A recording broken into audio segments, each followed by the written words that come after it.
So sunny days are back in Bratislava finally, after like 5 days of heavy rainstorms and wind.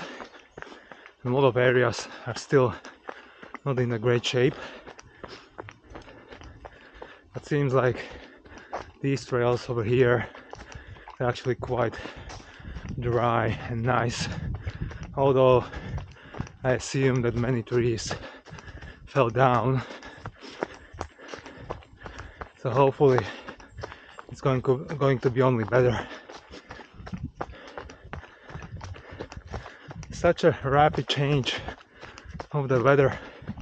2 weeks ago over 30 degrees Celsius, and now this.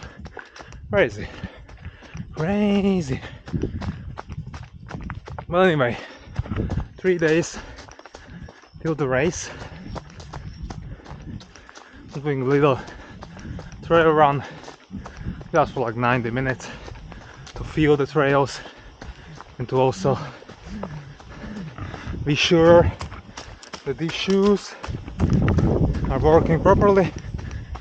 Normal Tomir 2.0, although I fractured the bone in these shoes, so like mentally it's like, should I have them on me during the race? But nah, I'm not superstitious, so I will wear them. They're quite nice. And what a lovely day.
Lovely.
So once again in the beautiful mountains in Dono Valley, doing the easy jog with some hill strides, only up to like 35 minutes, 40, nothing too hard. Then I have Spanish, then I will make a lunch and will prepare everything for tomorrow. Then I'm driving to Žilina, where I will pick up the package, and tomorrow is a race time. Looking forward, feeling really good, feeling fresh. Didn't taper for this too much, only yesterday was a travel day, so didn't train at all, and today is very easy day, so a very rapid 2-day taper, as this is still part of the training, not really a race, so all good. And the fresh air here, lovely, lovely.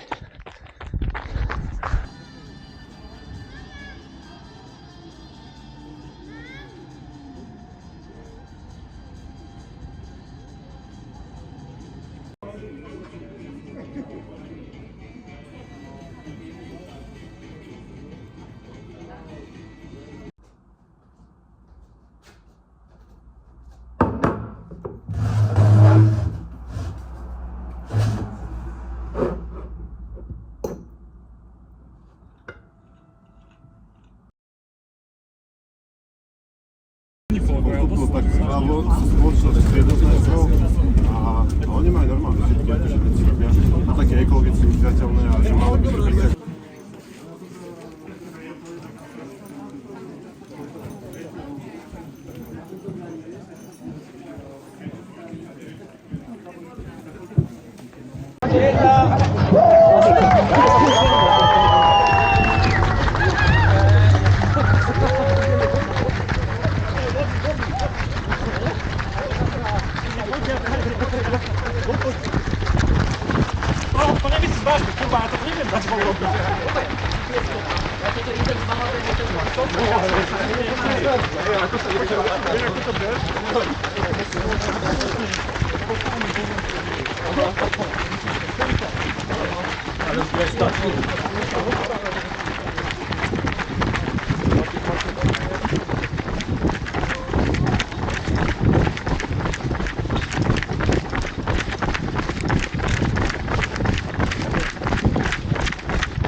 First aid station, first 5 kilometers, 700 meters elevation gain done.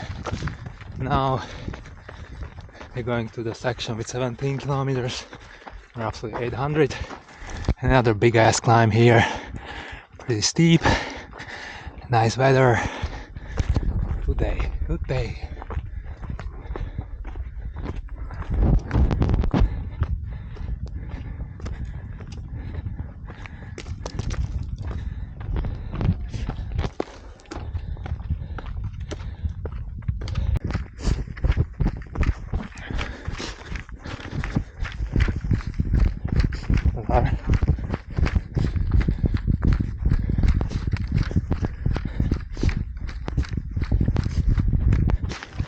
What a beautiful area. And what beautiful views. 12 kilometers, 2 hours, 1500 meters of elevation gain. Now we should go downhill for next 12k, I guess, through the ridge of this beauty. Let's go.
So this didn't work out exactly as I wanted, and I DNF'd after 22 kilometers and 1600 meters of elevation gain, as you saw at that aid station. And what a bummer though, what a bummer, because I was so looking forward for this race and I wanted to enjoy it, have fun, spend time in the nature, meet good people. And I mean, everything was perfect. Before the race I met several friends and I had good conversations with them. Good morning, good sleep, everything was really good. In the first 90-95 minutes of the race I felt so good. I was sitting in the top 10 and I wasn't even pushing it, to be honest. And I was looking forward for the later stage of the race where we can also do more running and not just hiking. But then after like 90-95 minutes, literally out of nowhere, suddenly from one second to another one, I had a big spike of the heart rate and it went up to like 180 and peaking at 185. And with that also the labored breathing. So I slowed down and was hoping that this is going to last only like 15-20 minutes, because it happened to me in the past like several times, especially in the warmer races, and I knew that it was basically dehydration.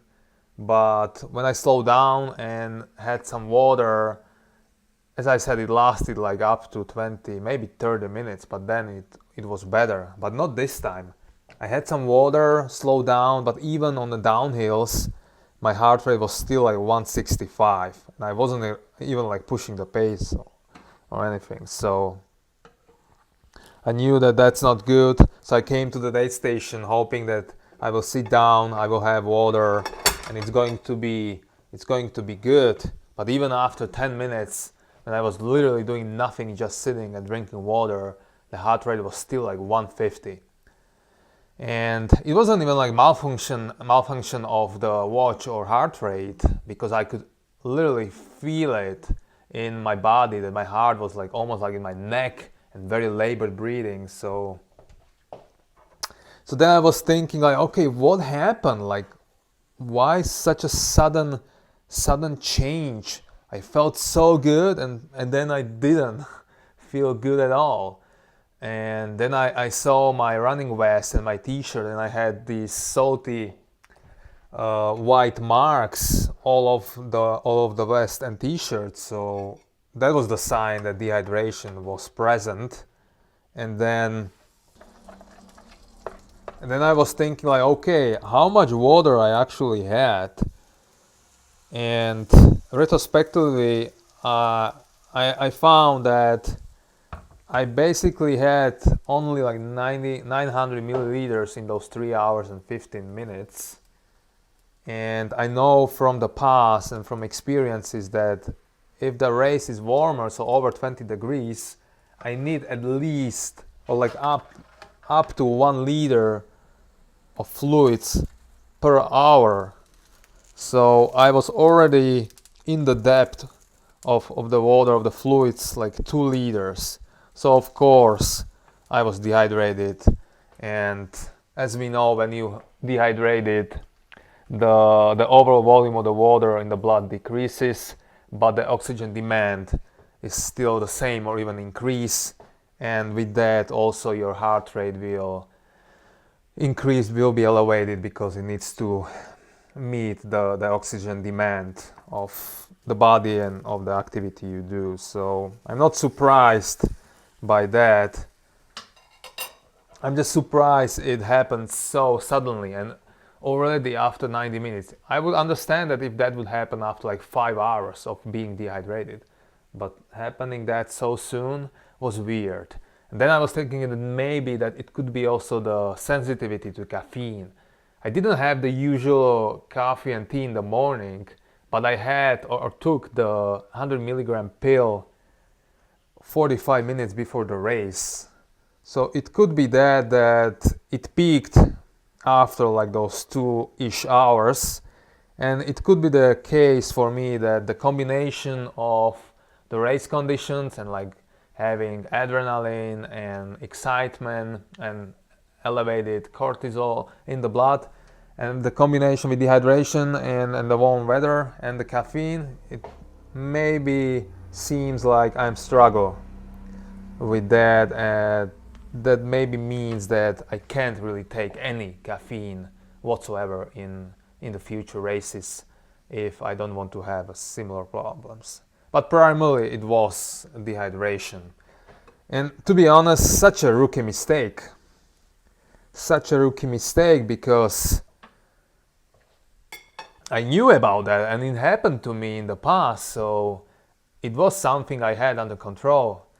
But I was so focusing on just good pacing and having enough carbs that I kinda didn't think about hydration and hydrating enough, and that led to this. So I'm very disappointed in myself. Although like the decision to DNF, that was okay, that was smart, but what led to that, that's something I had under control. And yeah, such a rookie mistake, to be honest.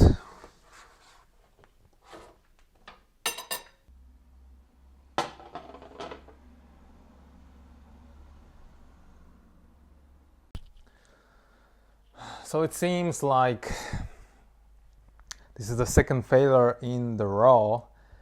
And to be honest, I hate to come in front of a camera talking about another failure. I hate it. And I wished I could tell the better story, but not today.